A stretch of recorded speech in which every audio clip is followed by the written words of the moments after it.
Hi guys, welcome back to my channel. So we're going to be reading some more of First Love. We are on part 1, chapter 2.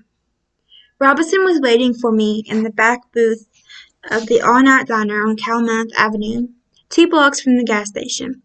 Next to him was a backpack that looked like he'd bought it off of a train-hopping hobo for a chicken and a nickel, and his face made me think of a watchdog resting with one eye open. He looks up at me, though, through the steam rising from his coffee. "I ordered pie," he said. As if on cue, the waitress delivered a gooey plate of blueberry pie and 2 forks. "You two are up early," she said.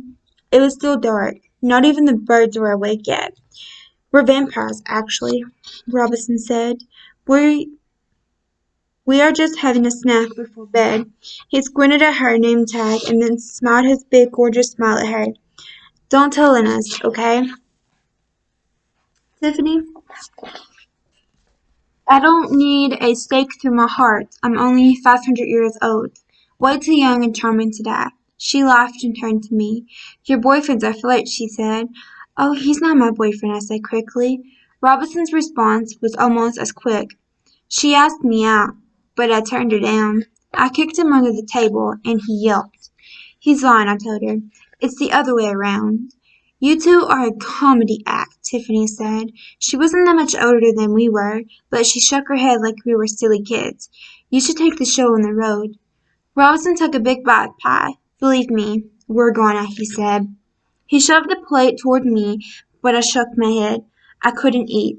I managed to keep a lid on my nerves, but now I felt like jumping out of my skin. When had I ever done anything this crazy, this monumental? I never even broken my curfew. "Hurry up with that pie," I said. "The bus to Archaea leaves in 45 minutes.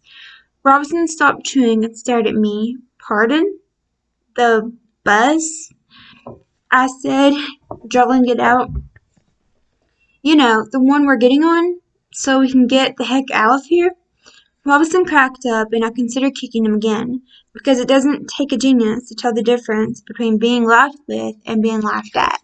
"What's so funny?" He leaned forward and put his hand in mine. Axie, he said, shaking his head. "This is a trip of a lifetime. We're not going to take it on a Greyhound bus." "What? Who's in charge of this trip anyway?" I demanded. "And what's so bad about a bus?" Robinson sighed. "Everything is bad about a bus. But I'll give you some specifics, so you'll stop looking at me with those big blue eyes.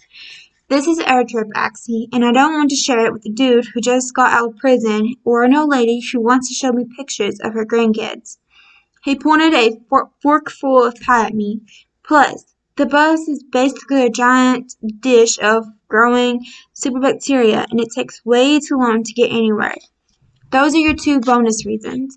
I threw up my hands. "Last I checked, we don't have a private jet, Robinson." "Who said anything about a plane? We're going to take a car, you dope," he said. He leaned back in the booth and crossed his hands behind his head. "Totally smooth